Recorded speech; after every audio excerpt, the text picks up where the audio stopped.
Assalamu alaikum. Okay, ji, we have completed the first topic of mechanics, which is kinematics. Or today we will start second topic, which is forces and equilibrium.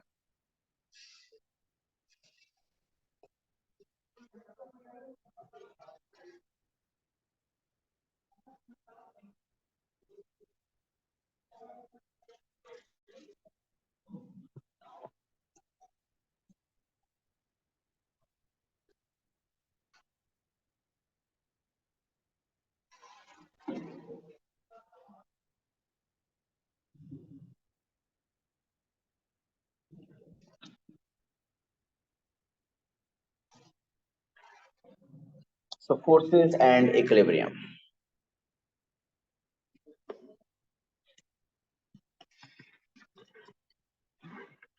जी, आप में से किसने बिल्कुल भी physics नहीं पढ़ी हुई? कोई है ऐसे जिसने बिल्कुल फिजिक्स नहीं पढ़ी? ए लेवल में भी नहीं पढ़ी और ओ लेवल में भी नहीं पढ़ी? कोई है ऐसे? नो। वालेकुम अस्सलाम। तो इसका मतलब ये हुआ कि सबको कुछ ना कुछ फिजिक्स थोड़ी सी आती है। बहरहाल कोई मसला नहीं, मैं बिल्कुल बेसिक से स्टार्ट करूंगा। और याद रखिए, एएस की मैकेनिक्स पढ़ने के लिए फिजिक्स प्री रेक्विजिट नहीं है, ओ लेवल या ए लेवल। आपका मैथ ही प्री रेक्विजिट है, वो अगर आपको आता है तो आप कर सकते हैं। सो फोर्स हमें एक सिंपल वर्ड में हम कह सकते हैं, किसी ऑब्जेक्ट के ऊपर जो एक आप पुश करते हैं उसको या पुल करते हैं, उसको हम फोर्स कहते हैं। And what is the unit of force?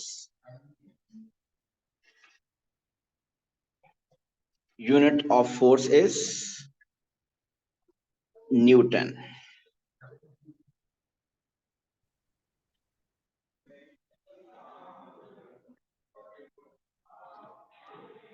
Is Newton.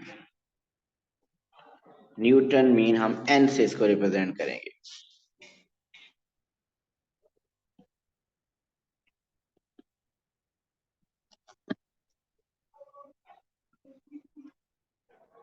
सो अगर आपके पास ये एक ऑब्जेक्ट है which is lying on a table, so if you applying a force of 7 newton here, so हम simply ये लिखेंगे a 7 newton force is being applied on that object। और अगर इसके अगेंस्ट भी एक फोर्स अप्लाई की जाए 7 न्यूटन की, तो ये दोनों तरफ से, लेफ्ट से भी फोर्स 7 न्यूटन अप्लाई हो रही है, राइट साइड से भी जो फोर्स अप्लाई हो रही है वो भी 7 न्यूटन है। तो ये दोनों फोर्सेस एक दूसरे का इम्पैक्ट कैंसल आउट कर देंगी। तो क्या ऑब्जेक्ट मूव करेगा इसमें? सो ऑब्जेक्ट मूव नहीं करेगा। सो हम ये कहेंगे कि the object is in equilibrium.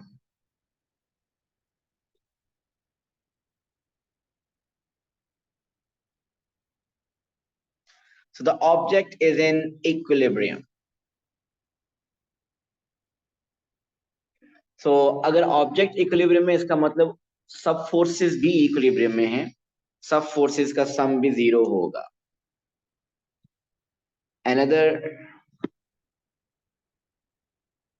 This is the table. एक और ब्लॉक है यहाँ पे। अब इस ब्लॉक पे अगर आपने यहाँ 10 न्यूटन फोर्स अप्लाई की, इस डायरेक्शन में ये 10 न्यूटन फोर्स एक्ट कर रही है, और इस डायरेक्शन में 8 न्यूटन फोर्स अप्लाई हो रही है। So what is the net force? Net force क्या है यहाँ पे? 2 न्यूटन टूवर्ड्स राइट डायरेक्शन, क्योंकि 8 न्यूटन एक दूसरे को कैंसिल कर देंगे, और वो जो एडिशनल 2 न्यूटन फोर्स है टूवर्ड्स राइट, वो है नेट फोर्स। तो यहाँ पे net force is 2 Newton towards right. Resultant की बात करूंगा, रिजल्टेंट ये आप कह सकते हैं इसमें। तो नेट फोर्स है यहाँ पे 2 Newton which is towards right. और ऑब्जेक्ट बेसिकली मूव करेगा इस केस में, और किस डायरेक्शन में मूव करेगा? टूवर्ड्स राइट और 2 न्यूटन फोर्स से मूव कर रहा हो।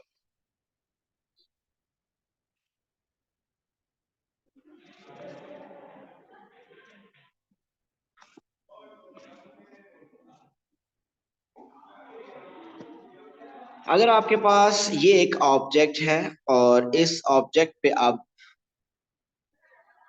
Suppose 7 Newton force is acting vertically upward and 7 Newton force is acting downward, तो इसका मतलब object is in equilibrium. So object move नहीं करेगा, ऐसे ही है, क्योंकि ओवरऑल ये इक्विलिब्रियम वाला केस है। अपवर्ड और डाउनवर्ड फोर्सेस एक दूसरे को कैंसल आउट करेंगी, सो दिस इज इक्विलिब्रियम। अगर इस ऑब्जेक्ट के ऊपर 14 newton force is acting upward and 10 newton force is acting downward, so will that be in equilibrium? No, अब ये इक्विलिब्रियम में नहीं होगा। अब ऑब्जेक्ट मूव करेगा, किस डायरेक्शन में मूव करेगा? अपवर्ड मूव करेगा, so direction of motion will be upward. और what will be the net force? Net force is 4 newton acting upward.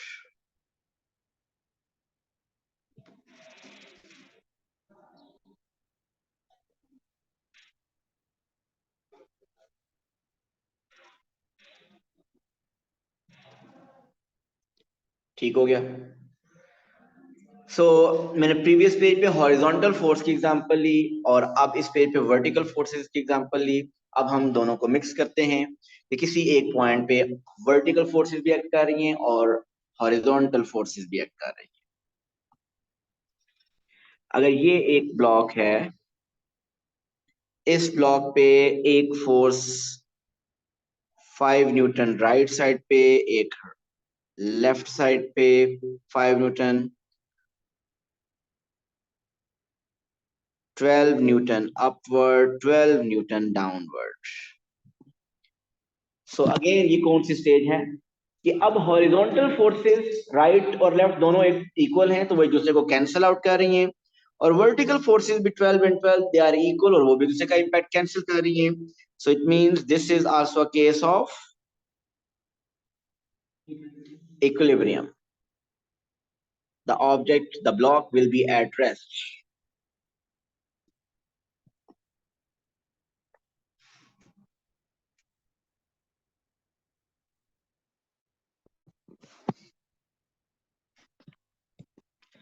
Okay, एक ब्लॉक है, उसके ऊपर अब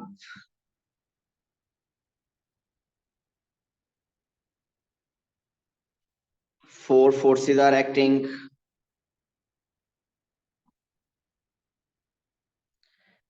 5 न्यूटन, 8 न्यूटन, 10 न्यूटन, 10 न्यूटन। क्या ऑब्जेक्ट इक्विलिब्रियम में होगा? यस और नो? नो। सो आप बताइए, जो रिजल्टेंट होगा, जो रिजल्टेंट अगर वो नेट जिसको आप कह रहे हैं या रिजल्टेंट अगर हम कहें, हम रिजल्टेंट अब आगे वर्ड यूज करेंगे। What is the net horizontal force? 3 Newton towards right. What is the net vertical force? 0। So vertical forces का नेट 0 है, हॉरिजॉन्टल फोर्सेस का नेट 3 न्यूटन है and that is towards right. So overall resultant क्या हुआ? आपका ये block किस direction में मूव करेगा? राइट साइड पे। सो आप ये कह सकते हैं कि इस केस में हॉरिजॉन्टल और वर्टिकल फोर्सेस का जो रिजल्टेंट है, जो फाइनल जो नेट फोर्स अप्लाई हो रही होगी, वो होगी 3 Newton and that will be towards right. यहां पे हम राइट लेफ्ट की भी बात कर रहे हैं। तो 3 न्यूटन फोर्स है resultant force towards right.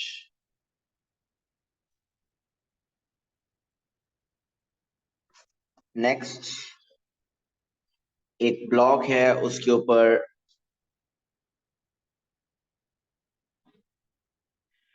4 Newton force act कर रही है towards right and 3 Newton force is acting vertically upward. There is no downward और फोर्स टुवर्ड्स लेफ्ट। आप बताइए रिजल्टेंट फोर्स अब किस डायरेक्शन में होगी, तकरीबन किधर होगी? मीन क्या ऑब्जेक्ट राइट मूव करेगा या अपवर्ड मूव करेगा? Neither right nor up. ये आप इसके मिडल में यहाँ पे रिजल्टेंट फोर्स नहीं एक्ट कर रही होगी मिडल में। मीन आपकी जो रिजल्टेंट फोर्स होगी वो तकरीबन यहाँ पे कहीं होगी। Now how will you find this result?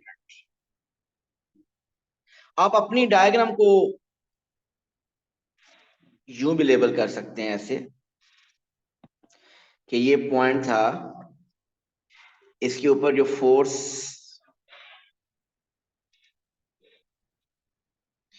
4 Newton act कर रही है, और वो जो 3 न्यूटन अपवर्ड एक्ट कर रही है उसको मैं यहाँ के बजाय अगर मैं इधर लेबल कर दूं कि this is 3 Newton force acting upward, और आपने देखा कि रिजल्टेंट आपका अप्रोक्सीमेटली इधर कहीं बन रहा है, this is the resultant force.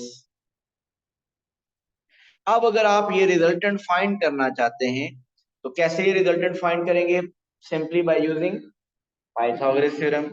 So Pythagoras theorem से आपका रिजल्टेंट आपके पास आ जाएगा, R square is equal to 3 square plus 4 square. So what's the resultant? 3 square, so it is under root 3 square plus 4 square which is under root 25 mean. So resultant force कितनी act कर रही है? 5 Newton. Resultant force is 5 Newton.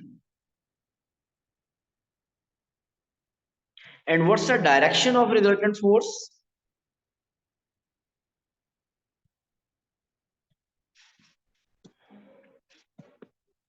Sir, northeast.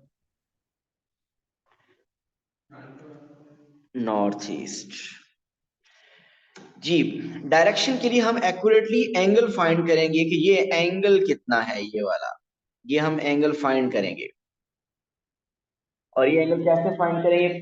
Trigonometric ratio. कौन सी trigonometric ratio use होनी चाहिए? Ten ratio. Tan theta, अगर ये angle theta कह दें, perpendicular over base, so theta is tan inverse 3/4. So what's the theta? 36.9 degree. और ये angle जो बन रहा है 36.9 डिग्री, ये उस रिजल्टेंट का हॉरिजॉन्टल के साथ बन रहा है या वर्टिकल के साथ? ये वर्टिकल है। क्या ये एंगल जो हमने फाइंड किया ये वर्टिकल के साथ है या हॉरिजॉन्टल के साथ? हॉरिजॉन्टल के साथ। अभी जब भी ये फाइंड करेंगे ये हॉरिजॉन्टल के साथ एंगल होगा। अब इस एग्जांपल के बाद मैं कुछ जनरलाइज्ड रिजल्ट्स यहाँ पे लिखने लगा हूँ, कुछ रिजल्ट को मैं जनरलाइज करने लगा हूँ, क्योंकि जितने क्वेश्चंस हम जिस तरह के कर रहे हैं इतने इजी क्वेश्चंस तो नहीं आने वाले। सो मैं इस रिजल्ट को जनरलाइज करने लगा हूँ, जरा देखिएगा। अगर आपको फाइंड करना हो मैग्नीट्यूड ऑफ रिजल्टेंट फोर्स, ये मैग्नीट्यूड बेसिकली न्यूमेरिकल वैल्यू के लिए लिखा जाता है, मीन रिजल्टेंट फोर्स ही पूछ रहा है आपसे। जिससे अगर आपसे कहे find the magnitude of acceleration, तो बेसिकली वो एक्सेलरेशन की न्यूमेरिकल वैल्यू आपसे पूछ रहा है। So magnitude of resultant force अगर फाइंड करना हो, आप क्या करेंगे? आप पहले हॉरिजॉन्टल फोर्स, जिसको हम कहेंगे F x, x mean F x mean x direction में जो फोर्सेज है उनको हम एफ एक्स से रिप्रेजेंट करेंगे। जो वर्टिकल फोर्सेज हैं इन वाई डायरेक्शन उसको हम एफ वाई से रिप्रेजेंट करेंगे। और अगर हम रिजल्टेंट को आर से रिप्रेजेंट करें या चले एफ से रिप्रेजेंट करते हैं रिजल्टेंट को। अगर आपने ये रिजल्टेंट फोर्स एफ फाइंड करनी है और ये एंगल थीटा फाइंड करना है, सो पाइथागोरस थ्योरम से कर लेंगे। So F is equal to under root F X square plus F Y square. ये वही बात है तो रिजल्टेंट आपने इसी तरह किया है।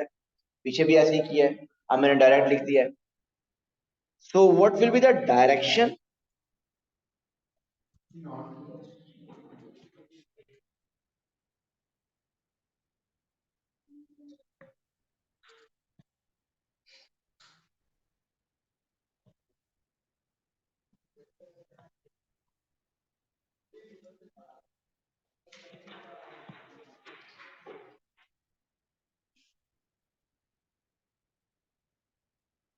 Direction of the resultant force mean theta angle is tan inverse Fy over Fx. आप ये वही tan रेशियो है basically, tan theta is perpendicular over base, यहाँ परपेंडिकुलर Fy है, so theta is tan inverse Fy over Fx. सो जब भी magnitude find करने के लिए कहेगा तो इसका मतलब ये हुआ कि आपको मैग्नीट्यूड फाइंड करना है तो आपको Fx पता होना चाहिए और Fy पता होना चाहिए, और डायरेक्शन फाइंड करनी है तो आपको उसके लिए भी Fy और Fx पता होना चाहिए। लेकिन डायरेक्शन में अक्सर स्टूडेंट्स मार्क्स लूज करते हैं कि वो थीटा फाइंड करके छोड़ देते हैं। हमें थीटा फाइंड करके छोड़ नहीं देना, हमने उसको उस एंगल को डिस्क्राइब करना है। हाँ मुझे बताइए, theta is equal tan inverse F Y F over X F X करने से जो एंगल आएगा वो क्या होगा? उस एंगल अगर 36.9 डिग्री जैसा आया था अभी, हम लिखेंगे 36.9 degree with the positive x axis, या 36.9 degree anti clockwise from the positive x axis. ये जितनी बातें हैं ये डायरेक्शन को डिस्क्राइब करने वाली बात, ये मैं किसी एग्जांपल में बात इसको क्लियर करूंगा, लेकिन डिस्क्राइब जरूर करना है डायरेक्शन। थीटा 48.9, 37.9, 84.6 फाइंड करके छोड़ नहीं देना। अब ये किसी एग्जांपल से करते हैं। इन टू फॉर्मूला से ये पता चला कि पहले हमें नेट एफ एक्स कैलकुलेट करना चाहिए, फिर एफ वाई कैलकुलेट करना चाहिए, और ये एफ एक्स क्या है? Net horizontal forces. F Y क्या है? Net vertical forces. और थोड़ा सा मैं क्वेश्चन को अब थोड़ा सा मुश्किल करते हैं। एक ब्लॉक है,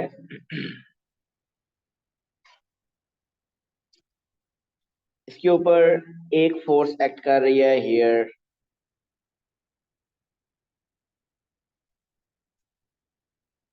9 Newton.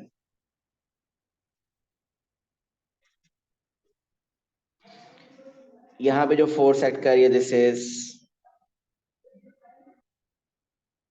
7 Newton. This force is 10 Newton and this force is 4 Newton. All these forces are perpendicular, and question is we have to find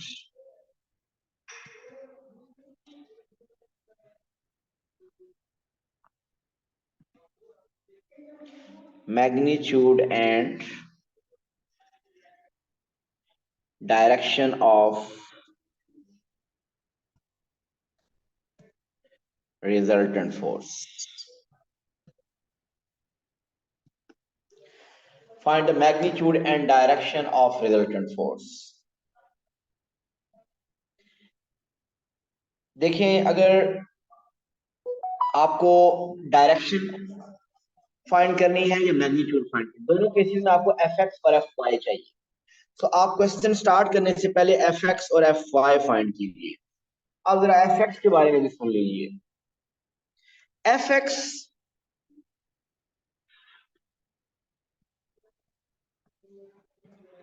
हमेशा हमने करना है राइट माइनस लेफ्ट। अगर थोड़ा सा मुझे आप अलाउ करें, मैं क्वेश्चन चेंज करने लगा हूं। ये 7 न्यूटन को मैं 17 न्यूटन लिखने लगा हूं। Make the change please. वो तो बड़ा आइडियल सिनेरियो बन गया। 7 न्यूटन को मैंने 17, ये 17 न्यूटन मैंने कर दिया। सो एफ एक्स कैसे हम कैलकुलेट किया करेंगे? देखिए एफ एक्स हमें क्लियरली पता चल रहा है, यहाँ पे क्या है, 17 में से 9 माइनस करें तो it is 8 Newton. So F X क्या है? 8 न्यूटन टूवर्ड्स लेफ्ट। इस क्वेश्चन में हमें क्लियरली समझ आ रहा है लेकिन आगे आने वाले जो क्वेश्चंस होंगे जरूरी नहीं है कि आपको पता चले कि नेट फोर्स राइट पे है या लेफ्ट पे है। सो हमने क्या करना है, जितनी भी रिजल्टेंट फोर्सेस करेंगे उसमें जो एफ एक्स कैलकुलेट करें, right forces minus left forces, हम हमेशा इस डायरेक्शन में फोर्स फाइंड करेंगे कितनी है, मीन राइट माइनस लेफ्ट, बेशक आंसर नेगेटिव आ जाए। और एफ वाई कैसे कैलकुलेट करेंगे, अपवर्ड माइनस डाउनवर्ड, मीन हम अपवर्ड की डायरेक्शन में फोर्स कैलकुलेट करेंगे। So what is F x is 17 minus 9 या 9 minus 17, 9 minus 17, right minus left. देखिए लेफ्ट माइनस राइट भी कोई करता है क्वेश्चन हो जाएगा, फिर उसको एंड पे डायरेक्शन हैंडल करनी आनी चाहिए। सो मैं इस तरीके से करवा रहा हूँ, बेहतर है आप इसी तरह ये यूज करें, हो जाएगा दूसरे तरीके से, लेकिन डायरेक्शन फिर आपको प्रॉब्लम क्रिएट कर सकती है आपके लिए। सो एफ एक्स हमें हमेशा हम क्या करेंगे, right minus left, so we got -8 newton. अब आप कैलकुलेट कीजिए F Y, F Y is always upward minus downward, mean 10 minus 4 which is 6 newton. So ये दोनों आपके पास आ गए, कैलकुलेट कीजिए। अब resultant, resultant mean, so resultant की पहले बात करते हैं। So resultant is F is equal to under root F X square, mean -8 square. खैर रिजल्टेंट कैलकुलेट करते हुए -8 का कोई रोल नहीं है, वैसे भी -8 अगर ना भी लिखें +8 लिखें तो भी ठीक है, क्योंकि -8 भी लिख दें तो भी स्क्वायर होके पॉजिटिव ही हो जाएगा। So what's the resultant, so resultant force आ गई 10 न्यूटन। अब बात करते हैं डायरेक्शन की।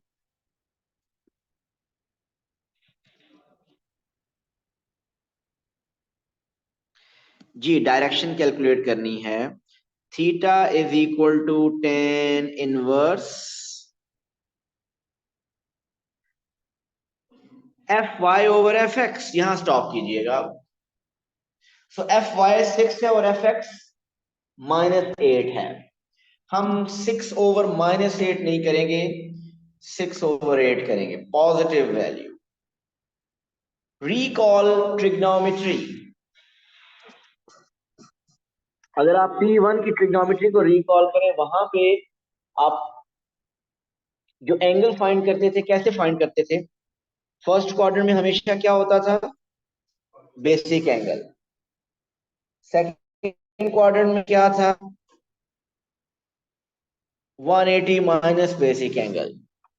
Third quadrant is 180 plus basic angle, and the fourth quadrant is 360 minus basic angle. ये हमने ट्रिग्नोमेट्री में किया है, जिन्होंने नहीं पढ़ी उनके लिए थोड़ा सा रिवाइज किया है मैंने। वहां पे बेसिक एंगल कैसे कैलकुलेट करते थे, समरा, हम बेसिक एंगल जब कैलकुलेट करते थे sine inverse cos inverse tan inverse लेते थे, वो हमेशा पॉजिटिव वैल्यू का लेते थे। तो इसलिए आपने यहाँ पे ऐसा करना है कि ये माइनस को इग्नोर कर देना, हमेशा पॉजिटिव वैल्यू का लेना है। तो हमने माइनस को इग्नोर कर दिया, ठीक हो गया। माइनस को इग्नोर कर दिया, 10 इनवर्स 6/8, बताइए क्या आ रहा है, 36.9। ये याद रखिएगा, ये बेसिक एंगल आया। अब मुझे कोई बता सकता है कि रिजल्टेंट की डायरेक्शन किस क्वाड्रेंट में है, में, सेकंड में, थर्ड में या फोर्थ में? फर्स्ट। सेकंड में कैसे पता चल रहा है, सेकंड से कैसे पता चल रहा है? हमने समरा जो एफ एक्स किया था राइट माइनस लेफ्ट, उसका आंसर नेगेटिव आ गया। इसका नेगेटिव आने का मतलब कि net force towards horizontal, net force towards left है। एफ वाई आया पॉजिटिव, इसका मतलब नेट वर्टिकल फोर्स अपवर्ड है। So net vertical force upward है, तो इसका मतलब रिजल्टेंट इनके दरमियान में कहीं पे होगा। सो रिजल्टेंट इधर ही कहीं हो सकता है, यहाँ के रिजल्टेंट होगा, ऐसे ही है। अगर मैं कंप्लीट बनाऊं ताकि आपको पता चले कि क्वाड्रेंट, कि किस क्वाड्रेंट के अंदर आ रहा है, आपका रिजल्टेंट किस क्वाड्रेंट के अंदर है, ये होता है first quadrant, second quadrant, third quadrant, fourth quadrant. आपका रिजल्टेंट आ रहा है सेकंड क्वाड्रेंट में। एंड हमने P1 ट्रिग्नोमेट्री में सेकंड क्वाड्रेंट का एंगल कैसे कैलकुलेट करते थे? 180 माइनस बेसिक एंगल। तो 36.9 को 180 में से माइनस करें। So 180 minus 36.9. So you will get the angle theta is 143.1. ये 143.1 एंगल डायग्राम में मुझे बता सकते हैं ये कौन सा एंगल है 143.1? सर पॉजिटिव एक्सिस से रिजल्टेंट तक। यस, पॉजिटिव एक्स एक्सिस से लेकर एंटी क्लॉकवाइज रिजल्टेंट तक, ऐसे ही है ना? अब प्लीज, अब जो बात मैं कह रहा था कि डायरेक्शन को हमेशा डिस्क्राइब करना है, आपने ये 143.1 जो आया है इसको डिस्क्राइब करना है। कैसे डिस्क्राइब करेंगे इसको? इसको मैं नेक्स्ट पेज पे ले जाता हूं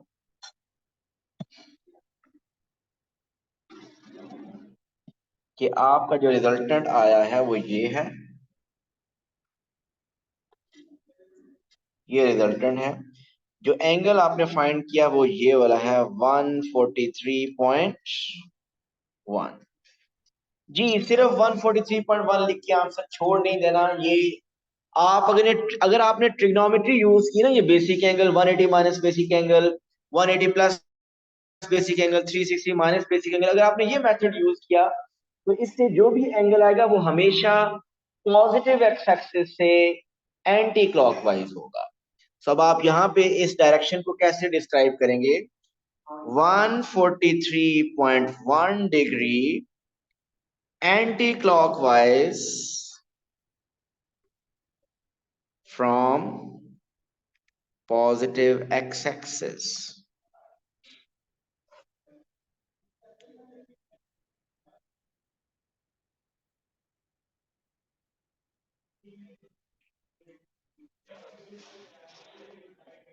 This is one way to describe.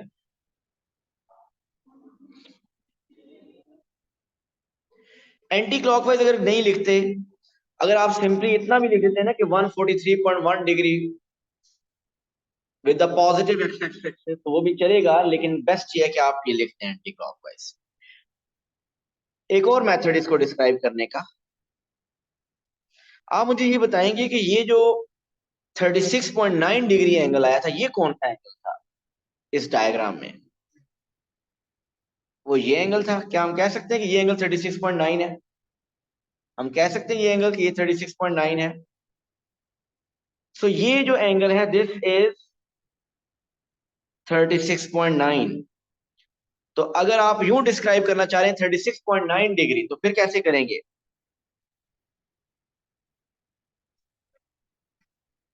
36.9 degree with the negative x axis, 36.9 degree with the negative x axis. अगर आप लिखें कि 36.9 degree clockwise from negative x axis तो ये तो बेस्ट है। 36.9 degree clockwise from negative x axis, या simply अगर लिखते हैं 36.9 degree with negative x axis तो ये भी ठीक होगा, सफिशिएंट है ये भी।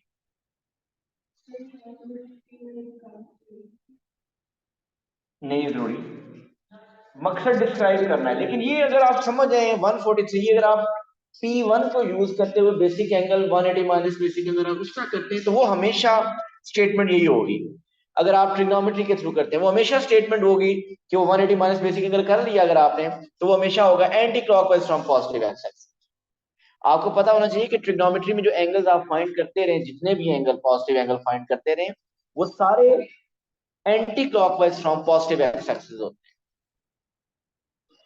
अगर किसी को ओ लेवल की बेरिंग याद है तो बेरिंग के थ्रू भी डिस्क्राइब कर सकते हैं। अगर किसी को बेरिंग आती है तो आप उसके थ्रू भी डिस्क्राइब करें, लेकिन अगर बेरिंग नहीं आती तो फिर आपका मस्ती करने की जरूरत नहीं है। बेरिंग वैसे अगर करनी हो तो बेरिंग क्या होती थी हमेशा, नॉर्थ से एंगल, ये एंगल कितना है 270 प्लस 36.9, 270 प्लस 36.9,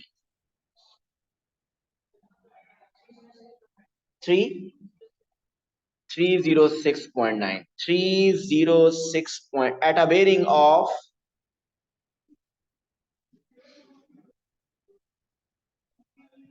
306.9।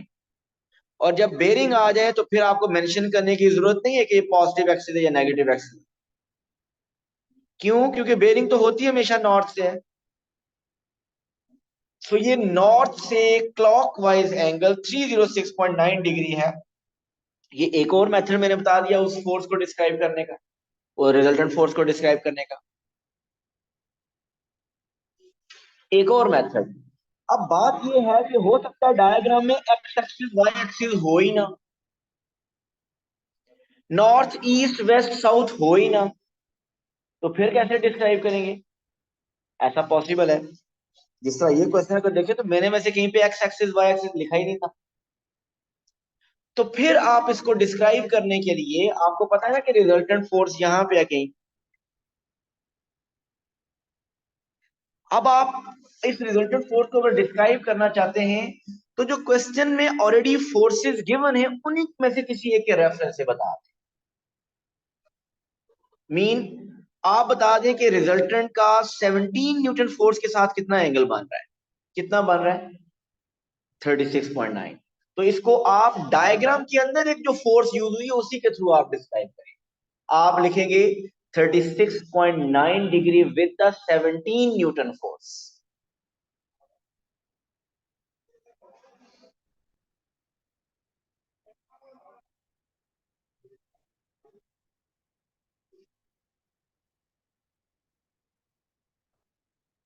ठीक हो गया, 36.9 degree with the 17 Newton force. और अगर आप इस रिजल्टेंट को 9 न्यूटन फोर्स के रेफरेंस से बताना चाहते हैं तो वो भी बता सकते हैं, कि लिख दें कि 143.1 degree anti clockwise from 9 Newton force.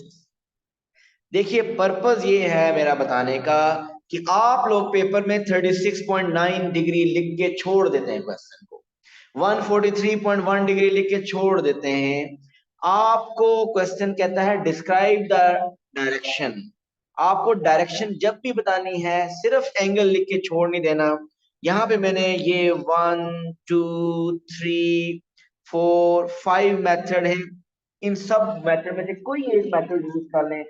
Purpose ये है कि वो आपने एग्जामिनर को बताना है कि वो एंगल किसके साथ बन रहा है, वो 36.9 डिग्री किसके साथ बन रहा है, वो 143.1 अगर बता रहे हैं तो वो किस के साथ बन रहा है, पॉजिटिव एक्स एक्सिस के साथ है, नेगेटिव एक्स एक्सिस के साथ है, वर्टिकल के साथ है, बेरिंग है, या क्या है। आप क्वेश्चन में से भी कोई फोर्स यूज कर सकते हैं डिस्क्राइब करने के लिए।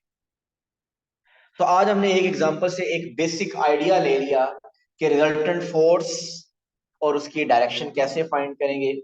अभी इसके कॉम्प्लेक्स सिनेरियोस कल हम डिस्कस करेंगे, जिसमें हम पहले वो फोर्सेस डिस्कस करेंगे जो किसी एंगल पे एक्ट कर रहे हो। जिस अभी तक जितनी फोर्सेस या तो हॉरिजॉन्टल थी या वर्टिकल थी, मीन रिजॉल्विंग फोर्सेस हम कल पहले करेंगे, और फिर रिजल्टेंट को हम फर्दर एक्सटेंड करेंगे। See you tomorrow, thank you so much, अल्लाह हाफिज।